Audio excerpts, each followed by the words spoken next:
पासवान शेर का बेटा है। 40 घोटाले प्रधानमंत्री ने नीतीश जी का गिनवाया था। आप लोगों को अपने हक अधिकारों की चिंता के लिए सोचने की जरूरत नहीं है।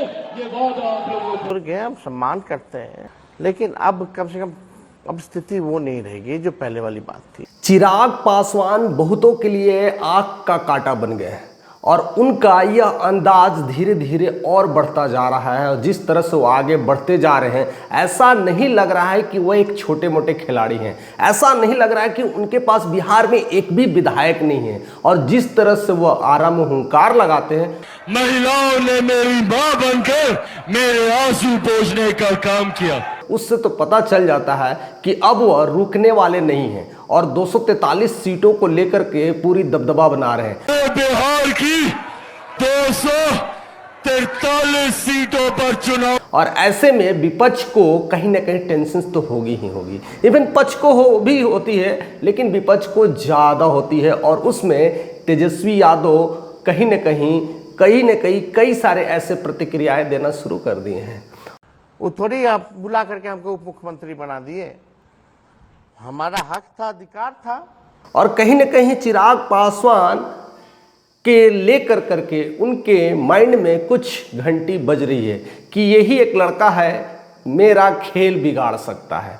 और बीजेपी में काफ़ी लोकप्रिय हो रहा है। नीतीश ऑलरेडी अब बूढ़ा हो चुके हैं, इसीलिए तेजस्वी की कहीं ना कहीं अब बोलबाला बिहार में होने वाला था। लेकिन उनके लिए यह चिराग पासवान एक बड़ी मुसीबत नजर आ रही है। मैं बिहार से चुनाव नहीं लड़ूंगा, मैं बिहार के लिए चुनाव लड़ूंगा।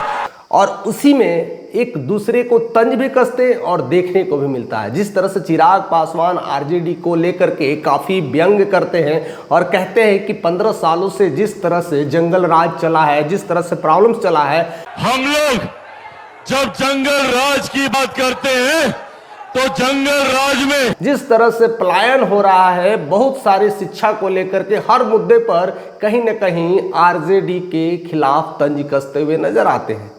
लेकिन वही प्रतिक्रिया कहीं न कहीं तेजस्वी यादव में भी देखने को मिलता है। हिंदू बेरोजगार कितने हैं? सबसे ज्यादा तो हिंदू बेरोजगार है। तेजस्वी यादव अब तंज कसने के लिए तो उनके पास है नहीं, लेकिन तरीका अलग है। और इसीलिए वह बिहार के डिप्टी सीएम भी बन चुके हैं और बिहार के अच्छे नेतृत्व भी कर चुके हैं। और उनके तरीके बिल्कुल अलग है, निराले हैं, लेकिन तंज बरोबर देखने को मिलता है। मैं तो हम लोगों ने सर्टिफिकेट बांटे हैं, जाति आधारित गणना हम लोगों ने कराया, आरक्षण 65% कराया। कहता है, और इस बात को समझने की कोशिश करिए कि किस तरह से तंज कहते हैं। कहते हैं कि आप जिनके हनुमान हैं, आप जिनके हनुमान हैं और जिसके लिए पूरे भारत में लोग जाने जाते हैं, आपको क्या मिला है उनसे? इस बात को समझिए, आपको उनसे क्या मिला है? रामविलास पासवान यानी आपके पिता की मूर्ति तोड़ी जा रही है उनके शासन में, उनके राज्यकाल में। यह कैसा न्याय है? दूसरी चीज है, आपके घर में लड़ाई हो रही है, चाचे भतीजे में लड़ाई हो गई है, एक दूसरे से घर निकाला हो जा रहा है, घर छीन लिया जा रहा है। ये कैसा न्याय है? आपके पिता को बेइज्जत किया जा रहा है और आप चुप हैं। आप फिर भी वहां हनुमान बैठे हैं। आप होशियार नहीं हैं, आप इस बातों को समझिए। और इस तरह से व्यंग करते हुए नजर आते हैं और कई सारे ऐसे ऐसे मुद्दों पर बात करते हुए दिखते हैं। और साथ साथ ये भी कहते हैं कि जिस तरह से आपको कुर्सी दिया गया है केंद्र में, कोई टिप्पा टिप्पणी नहीं करना चाहते, लेकिन ये सवाल 13-14 करोड़ बिहार के मंत्री बनाया गया है, शायद इसी की वजह से आप सारी नाकामियों को घोल करके पी रहे हैं। यानी कुर्सी एक मिल जाने से अपने पिता के अपमान का भी सब गला घोट करके पी गए, अपने घर में हुए झगड़े को भूल गए।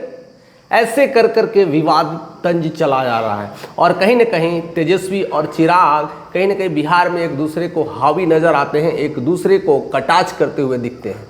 और दोनों की लोकप्रियता अभी चरम सीमा पर है, क्योंकि दोनों के दोनों युवा खिलाड़ी हैं और दोनों की लोकप्रियता अपने आप में अलग लेवल के रिप्रेजेंट कर रही है और इसका सबसे बड़ा कारण है नीतीश का रिटायरमेंट।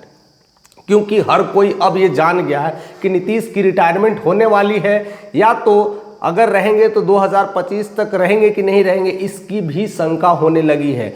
और अब बिहार चलाने के योग नहीं रह गए, सरकार चलाने के योग नहीं रह गए। और इसीलिए बीजेपी की तरफ से हर कहीं ना कहीं प्रत्याशी हो या बड़े बड़े नेता हो, कार्यकर्ता हो, बस यही कह रहे हैं कि उनके नेतृत्व में हम चुनाव लड़ेंगे। इलेक्शंस के बाद डिसाइड होगा कि वो मुख्यमंत्री होंगे कि नहीं होंगे। इस बात का क्लियर संकेत मिल जाता है कि 2025 भी अब वो रहेंगे कि नहीं रहेंगे। और अगर वो नहीं रहेंगे तो दूसरा, लोकप्रियता के क्षेत्र में अगर कोई है एनडीए में तो कौन सा चेहरा निकल के आए, और वही कहीं ना कहीं हुआ। चिराग पासवान अब वो तेजी से वायरल हो रहे हैं और कहीं ना कहीं बीजेपी के कह सकते हैं भक्त हैं, हनुमान है, और बीजेपी चाहती है कि अगर इन्हें बनाएंगे तो हम पूरी तरह से बिहार में ही राज करेंगे, क्योंकि ये हमारा हनुमान है, भक्त है, जैसे चाहेंगे हम बिहार में वैसे काम कर पाएंगे।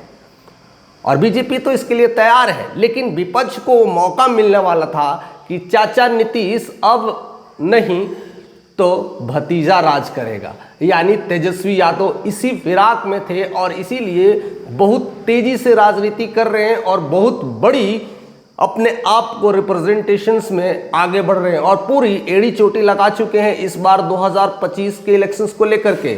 हर जगह मूवमेंट, हर जगह जो चीज़ें देना है, जो चीज़ें बांटना है, जो चीज़ें लेकर के कमी है उसको सुधार करना है, और पूरी मूवमेंट रैली करना शुरू कर दिए हैं। जहां महागठबंधन की ज़रूरत है वहां महागठबंधन कर रहे हैं, जहां सीटों को शेयरिंग के लेकर के उस पर भी बातें कर रहे हैं। जिस तरह से जहां पर जैसी व्यवस्था बने उस व्यवस्था में वो लग चुके हैं, क्योंकि वह जानते हैं कि 2025 अगर हाथ से निकल गया तो फिर लाइफ में मौका मिले या न मिले यह गारंटी नहीं है।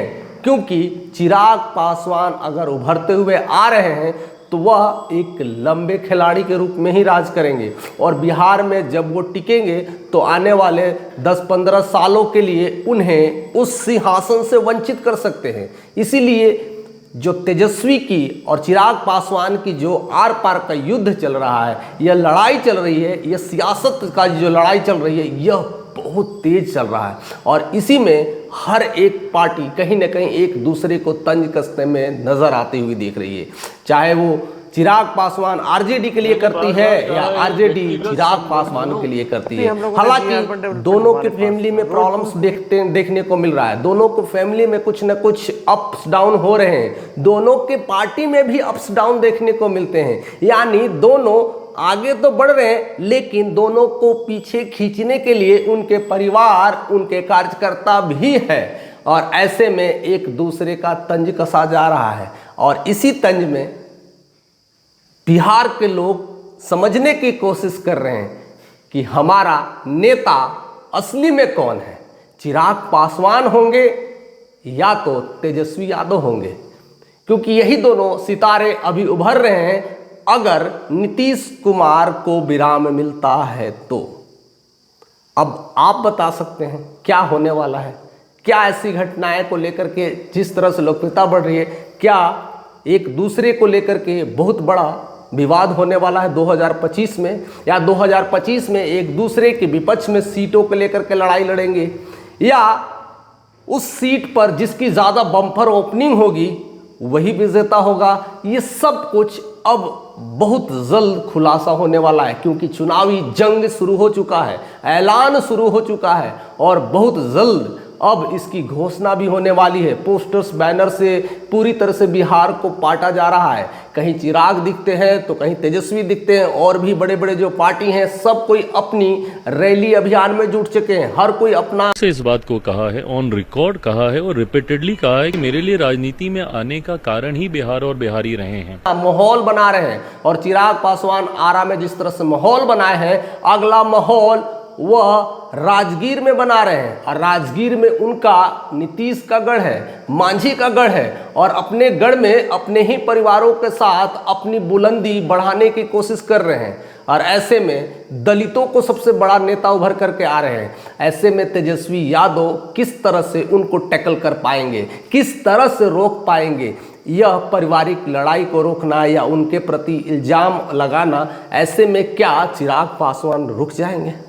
यह तो खैर वक्त बतलाएगा, लेकिन युद्ध बरोबर जारी है। देखते हैं कि इस युद्ध में कौन आगे निकल जाता है और कुर्सी किन्हें मिल जाती है। इसके लिए तो बस वक्त ही बताएगा, और आपके अनुभव भी बता सकते हैं कि आप अपने अनुभव से किन्हें सोचते हैं, किन्हें लगता है कि बिहार का तमगा मिल सकता है और क्यों मिल सकता है। आप ज़रूर कमेंट करके बताइएगा। चैनल पर नए हैं तो सब्सक्राइब करके जाइएगा।